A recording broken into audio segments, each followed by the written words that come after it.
Well, your email campaign made it to my inbox. Now, how do you get me to open it? Today's show is all about the subject line. I'm Rachel Hunter, founder of Creative Business Solutions, and this is Internet Marketing Strategies, the show that was designed for you, the local business owner who wants to learn how to use all the free and low-cost internet tools to grow your small business. Today's show is the fourth in a series on how to turn new customers into repeat customers. In the previous show, I gave you simple, thorough, but detailed process on how to organize your email into an effective email campaign. Today, we're going to talk about what might be the most important part of that email campaign, the subject line. Before we get started with the show, though, I want to give you some important show information. Every Tuesday, Internet Marketing Strategies is uploaded to iTunes and Stitcher in audio podcast format, and also on YouTube in video format. So if you use an iPhone, you'll be able to download us from your iTunes app. If you use an Android phone, you'll be able to download the Stitcher app for free from your Google Play Store, and then do a search for Internet Marketing Strategies. On YouTube, our channel name is Creative Business Solutions. At the end of the show, I'm going to share with you some important information on how you can help us, and also what to expect in the upcoming year. And by the way, I also want to say a sincere thank you for all the comments, for the feedback, and for the advice that you've given us. After all, the show was for you, and we are certainly open to any ways that we can improve upon our content or the way we deliver it. Now let's dive into the good stuff. I've saved this topic for the last in this series on email marketing because it may be the single most important part of your email campaign. And I also saved it for last because I want you to build your email campaign and get all your thoughts in order before you begin to think of a subject line. Just think of your subject line as a headline. It's your hook. It's what causes the recipient to actually want to open it and see what's inside. Now, I want to give you a word of encouragement here. Don't worry so much about being a witty or creative writer. Relax your mind. Let go of any unrealistic expectations. Remember, this will get easier over time. And straightforward, simple, honest will win out over a salesy subject line every time. And the process of writing your email campaign first takes a vague promotion idea that you have and turns it into a concrete advertising campaign. As you work through this process, it's going to make writing that subject line much easier. Now I'm going to give you some do's and don'ts of subject line writing.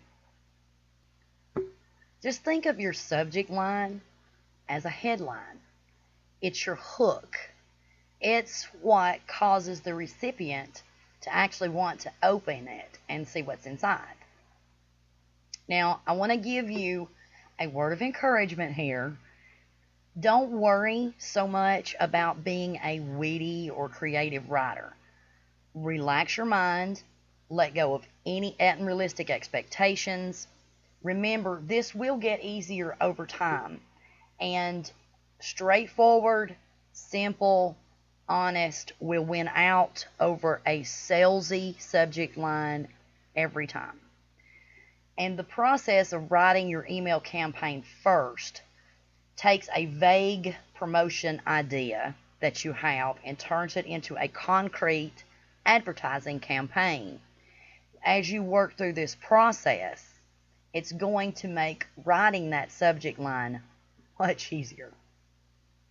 Now I'm going to give you some do's and don'ts of subject line writing. Number 1, do tell, but don't sell. What do I mean by that? Well, not only are salesy subject lines a turnoff for today's consumer, but words like free and buy now and come in today will trigger a spam response so that your recipients could miss your email because it goes right straight to their spam folder. So do tell. Tell me what's in the email, but don't use salesy buy now words. Number 2, when you do tell me, but make it quick. Shorter subject lines are by far much more effective, and the simplest way to do this, to shorten your subject lines, is to write it. Just write out what you want to say, and then go back through your subject line and see just how many words you can take out and it still makes sense to the recipient. Number 3, don't shout at me. Don't use all capital letters in your subject line. It's kind of an understood thing in the world of texting and email. If you send someone a message in all text or in all caps, it's like you're shouting at them. Do use the same format that you would use for a title, where you don't have to worry so much about it being a complete sentence, and that you capitalize the primary important words. Now, I have seen this relatively new phenomenon from some people that do a lot of internet marketing, and I've noticed a lot of emails coming to me, and the entire subject line is all lowercase. And I don't have any research on how that's working, but my common sense indicator says that it kind of brings it to a more casual feel, and that's what today's internet marketing really is about. Being more casual, a lot less salesy, more intimate with your customers. Number 4, don't over punctuate. And I really have to work with this one, but I have to remind myself on a regular basis that 1 exclamation point is plenty. And number 5, don't overuse a sense of urgency. If every email you send to me has something in it that makes me feel like it's an emergency, it's a short-lived sale, it's a I've got to act now kind of thing, over time, none of your emails will have any urgency. So keep that to a minimum.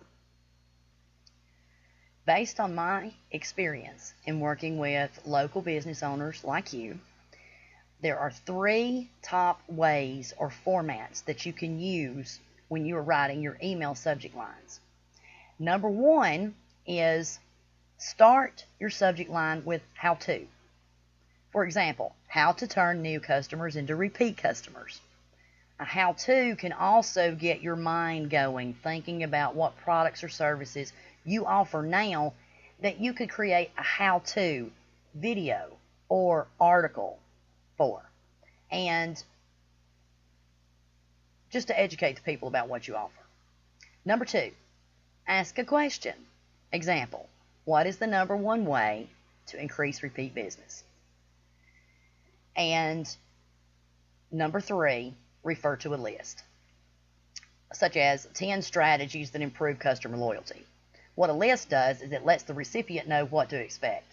Oh, there are 3 things in here, 4 things, 5 things, 10 things. The number doesn't really matter as long as you put the number in there. And in this case, I used the number 10 instead of spelling out 10. Anything to make that subject line shorter, and by shorter I mean character spaces. There's some research out there that tells you just how long your subject line could be for best open rate, but I don't, and you can look that up, it's available there, but I don't want you to get hung up on that, especially if this is the first time you've ever built email campaigns. Just keep it simple, follow the rules or the guidelines that I've given you, and it'll make writing that subject line a lot less stressful and a lot more effective. Remember, your primary goal with any subject line for your email campaigns is to pique the interest or the curiosity of the recipient. If you've accomplished that, they're going to click and open. A special side note, though, about open rates. When you start sending out those first emails, don't get discouraged if every person that has signed up isn't opening them.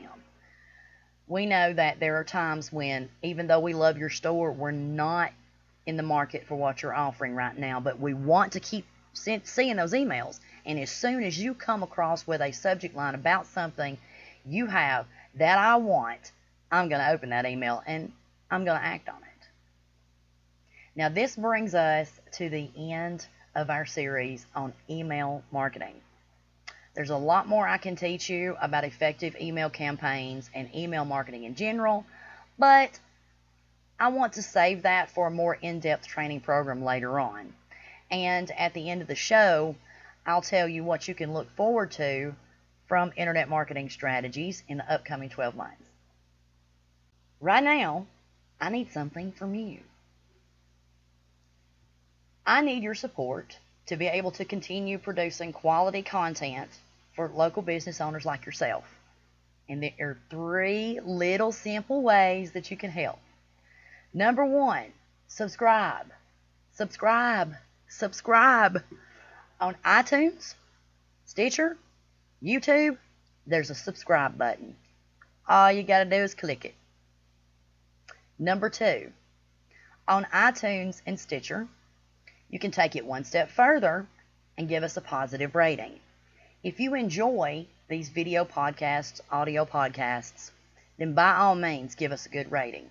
If you have a problem with a southern accent, or you have a tip for how we could improve the show, you can email that to me, or you can go away. We're looking for positive ratings. Number 3, donate. Our podcast, videos, and more can be found on patreon.com/Creative Business Solutions. Supporters on Patreon receive one-on-one coaching from me,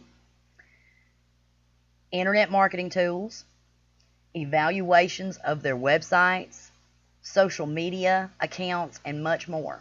Plus, you can see what our financial goals are, what we're working towards as far as more equipment, lighting, that type of thing.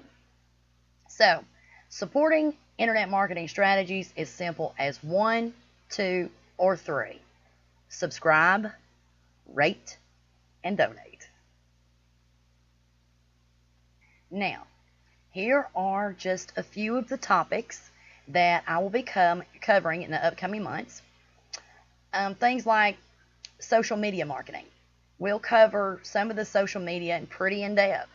Facebook, Pinterest, Twitter, Instagram, just to name a few.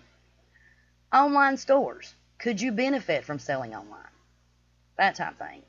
Our next show, we will begin a series on websites. In this website series, we will tell you why it is never a good idea to hire your uncle's brother-in-law to build your website, and what you need to look for in a website designer. How can you protect yourself? And all the important things you know to get all the benefits, squeeze every last benefit possible out of a website. Well, that's all for this week. Thank you so much for watching. I'm Rachel Hunter, and I'll catch you next time on Internet Marketing Strategies.